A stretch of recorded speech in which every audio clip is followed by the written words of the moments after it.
হে পৰম পূজ্য বাবান্ধৱ আই মাতৃসকল, জয় জয়তী মই আপোনাসৱৰ শ্ৰীচৰণত সশ্ৰদ্ধ প্ৰণিপাত নিবেদিছোঁ।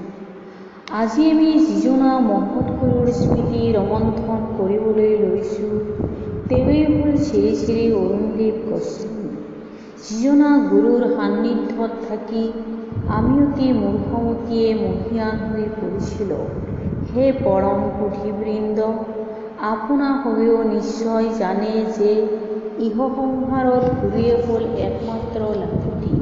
সৎগুৰুৰ কৃপাদৃষ্টি অবিহনে আমাৰ জীৱন তেনেই বৃথা।